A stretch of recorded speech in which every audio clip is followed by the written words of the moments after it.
ኢትዮጵያ ነቲ ኣብ ሱዳን ኣንጻር ሰራዊት ሱዳን ዝዋጋእ ዘሎ ሓይልታት ቁልጥፍ ደገፍ ዝበሃል ዕጡቕ ጉጅለ ብቐጥታ ትሕግዞ ከም ዘላ ዝገልጽ ናይ መጀመርታ ኣቃላዒ ጸብጻብ ወፂኡ። እዚ ብማዕከን ዜና ሮይተርስ ወፂኡ ዘሎ ጸብጻብ ከም ዝሕብሮ ኢትዮጵያ ምስጢራዊ መሰልጠኒ ማእከል ንሓይልታት ቁልጥፍ ደገፍ ሃኒጻ ነቲ ሓይሊ ትድግፎ ከም ጸንሐት እዩ ተቓሊዑ ዘሎ። ኢትዮጵያ ኣብ ምዕራባዊ ዶባታ ኣብ ክልል ቤንሻንጉል ጉሙዝ ሓደ ምስጢራዊ መሰልጠኒ ማእከል ሓይልታት ቁልጥፍ ደገፍ ከም ዝሃነጸት እዩ ሮይተርስ ብዘካየዶ ምርመራ ኣቃሊዑ ዝርከብ። እዚ ማዓስከር ኣብ ጎረቤት ሃገር ሱዳን ዝዋጋእ ዘሎ ወተሃደራዊ ጉጅለ ሓይልታት ቁልጥፍ ደገፍ ኣሽሓት ተዋጋእቲ ወተሃደራት ዘሰልጥነሉ ምዃኑን ብናይ ወጻኢ ወገናት ከም ዝምወልን እዩ ጸብጻብ ሮይተርስ ኣረጋጊጹ ዝርከብ። እዚ ድማ እቲ ኣብ ዓለም ኣብዚ እዋን ይካየዱ ካብ ዘለዉ ቀተልቲ ግጭታት እቲ ዝኸበደ ተባሂሉ ዝግለጽ ኩናት ሓድሕድ ሱዳን ካብ ኣፍሪቃን ማእከላይ ምብራቕን ወጻኢ ዞባዊ ሓይልታት ይጸምት ከም ዘሎ ዘርኢ ምዕባለታት ምዃኑ እውን እቲ ብማዕከን ዜና ሮይተርስ ወፂኡ ዘሎ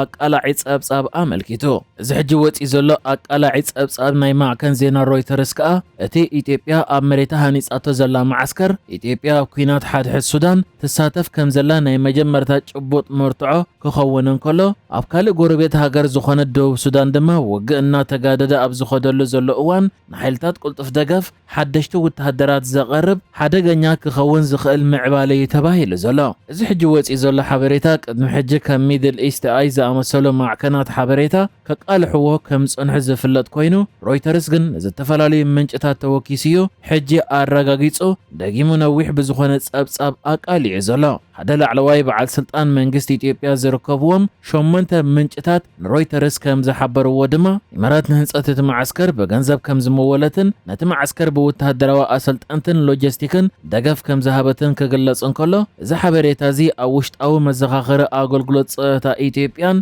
ኣብ ዲፕሎማስያዊ መስመራትን ከም ዝተዘርግሐን ሮይተርስ ገምጊማ ከም ዘረጋገጸቶን እዩ ተቓሊዑ ዘሎ። ሮይተርስ ኣብቲ ጸብጻቡ ኢማራት ኣብቲ ፕሮጀክት ምስታፋ ብናጻ ወገን ክረጋገጽ ኣይከኣለን ኣሎ ክብል እንከሎ ዕላማ ናይቲ ማዓስከር እውን ብናጻ ወገን ኣይተረጋገጸን ኣሎ ኢሉ ንሱ ካብ ላዕለዎት ሰበስልጣን መንግስቲ ኢትዮጵያ ዝኾኑ ምንጭታት ረኺበዮ ዝበሎ ሓበሬታ እዩ ዘርጊሑ ከም ዘሎ ገሊጹ ዝርከብ። ነዚ ጉዳይ ብዝምልከት ድማ ሚኒስትሪ ጉዳያት ወጻኢ ኢማራት ንዝቐረበሉ ሕቶ ኣብ ዝሃቦ መልሲ ኣብቲ ግጭት ናይ ሱዳን ኢድ ከም ዘይብሉን ብዝኾነ ይኹን መንገዲ ኣብቲ ተጻብኦታት ከም ዘይሳተፍን ገሊጹ ኣሎ። ኩናት ሓድሕድ ሱዳን ኣብ 2023 መንጎ ሰራዊት ሱዳንን ሓይልታት ቁልጥፍ ደገፍን ቅድሚትን ኣብ ሲቪላዊ ምሕደራ ምስጋር ዝተወጠነ ግዜ ብዘካየደዎ ግጭት ይተላዒሉ። ብሰንኪ እዚ ድማ ሰፊሕ ጥሜት ኣስፋሕፊሑ ዓሌታዊ ግጭት ድማ ተጋዲዱ እዩ። ሚልዮናት ሱዳናውያን ናብ ግብፂ፣ ጫድ፣ ሊብያ፣ ደቡብ ሱዳንን ሃዲሞም ተዋጋእቲ ወገናት ድማ ክልቲኦም ካብ ዝተፈላለየ ሃገራት ደገፍ እንዳረኸቡ ነቲ ኩናት ዝቐጸልዎ ኮይኖም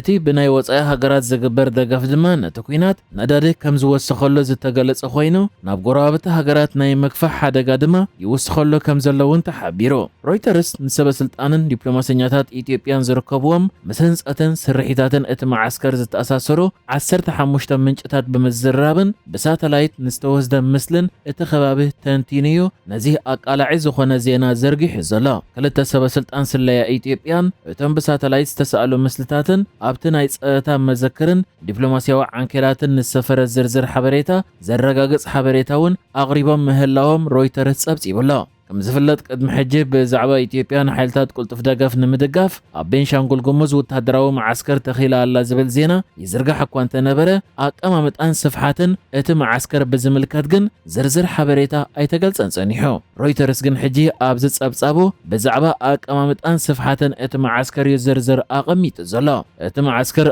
ኣብ ቤንሻንጉል ጉሙዝ ኣብ ዶብ ሱዳንን ኢትዮጵያን ዝርከብ ኮይኑ ናብቲ ናብ ዶባት ኢትዮጵያ ዝተጸግዐ ሓይልታት ቁልጥፍ ደገፍ ከዓ ሎጂስቲካዊ መስመርን ወተሃደራት ዝዕልመሉን ማእከል ከም ዝኾነ እዩ እዚ ጸብጻብ ኣቃሊዑ ዝርከብ። እቶም ምስልታት ስፍሓት ናይ ተሓድሽ ምዕባለ ምስ ህንጸት መደበር መቆጻጸሪ ድሮናት ካብ መሬት ኣብ ጥቑ ኣብ ዝርከብ ማዕርፎ ነፈርቲ ዝተደኮነ እውን ዘርኢ እዮም። እቲ ኣብ ርሑቕ ምዕራባዊ ዞባ ቤንሻንጉል ጉሙዝ ኣብ ጥቓ ዶብ ሱዳን ዝርከብ ማዓስከር ዝካየድ ንጥፈታት ካብ ወርሒ ጥቅምቲ ኣትሒዙ ዝተልዓለ ምስልታት ሳተላይት እውን ወፂኡ ዝርከብ። እዚ ከምዚ ኢሉ እንከሎ ድማ ሰራዊት ሱዳን ምስ ፓኪስታን ናይ 1.5 ቢልዮን ዶላር ናይ ኣጽዋር ዕድገት ስምምዕ ክገብር ተቓሪቡ ምህላው ተገሊጹ። ኣብ ሱዳን ብሰንኪ ኣጋጢሙ ዘሎ ሰብኣዊ ቅልውላው እንዳገደደ ኣብ ዝመጻሉ ዘሎ ግዜ ሰራዊት ሱዳን ንሓይልታት ቁልጥፍ ደገፍ ዳርጋ ካብ ዝበዝሐ ክፋል እቲ ሃገር ደፊኡ ናብ ዳርፎር ገጽዮ ኣቢልዎ ዘሎ። أبزوان مولو دارفور تقاصيرو ناب كردفان قصات يزلو حالتات قلطف دقف دما مسفح فحوك هيك أصز سقق سراوي السودان حدشت أصوارات بمعداق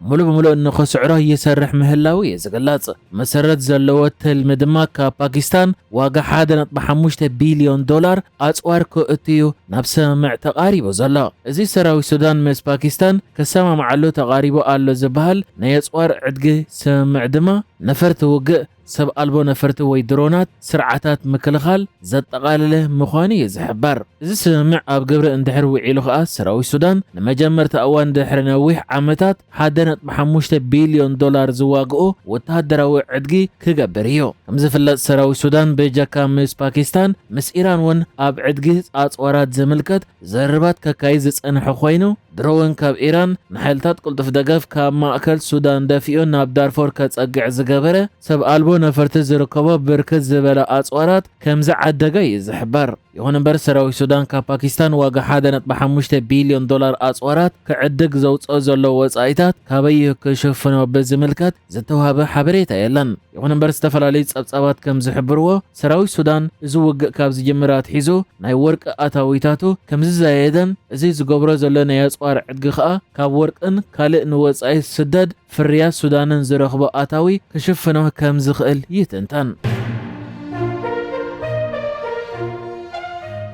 ካብ ሊብያ ዝተበገሰት ስደተኛታት ጽዒና ዝነበረት ጃልባ በመጥሓላ 53 ሰባት ህይወቶም ሲኢኖም ክልተ ህጻናት ዝርከብዎም 55 ሰባት ጽዒና ዝነበረት ፕላስቲክ ጃልባ ኣብ ገማግም ባሕሪ ሊብያ ተገልቢጣ ብጀካ ክልተ ስደተኛታት ኩሎም ህይወቶም ከም ሰኣኑ ትካል ስደተኛታት ውድብ ሕብራት ሃገራት ኣፍሊጡሎ ኣህጉራዊ ውድብ ስደተኛታት ሂቡ ኣብ ዘሎ መግለጺ ሰበስልጣን ሊብያ ካብቲ ሓደጋ ንዝደሓና ክልተ ናይጄርያውያን ደቂ ኣንስትዮ ከም ዘድሓኑ ዕላዊ ገይሩ ዘሎ እንተ እቶም ዝተረፉ 53 ግን በትም መገልባጥ ሒሎም ህይወቶም ሲኢኖም ምህላዎም ኣፍሊጡ በመሰረት እቲ ትካል እታ ብዓርቢ ዝተገልበጠ ጃልባ ካብ ዝተፈላለያ ሃገራት ኣፍሪቃ ዝመጹ ስደተኛታት ጽዒና ከም ዝነበረት ይሓቢሩ እቲ ሓደጋ እታ ጃልባ ካብ ሰሜናዊ ምዕራብ ሊብያ ብትርከብ ከተማ ኣልዛዊያ ድሕሪ ምብጋሳ ድሕሪ 6 ሰዓታት ይኣጋጢሙ ካብቲ ሓደጋ ዝደሓኑ ሰባት ንኣይኦኤም ከም ዝሓበርዎ እታ ጃልባ ካብ ኣልዛዊያ ብኣቋጻጽራ ሰዓታት እቲ ሃገር ከባቢ ሰዓት 6 ድሕሪ ቀትሪ ከም ዝተበገሰት ክሕብሩ እንከለዉ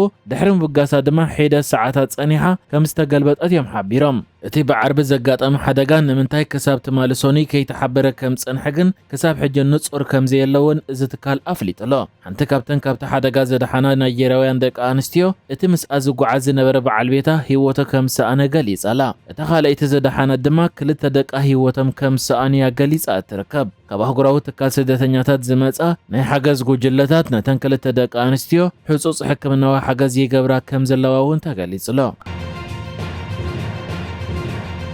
نحجز تدالو الزيناتات ازينيرو بكالك سب نرغب سلام نعخم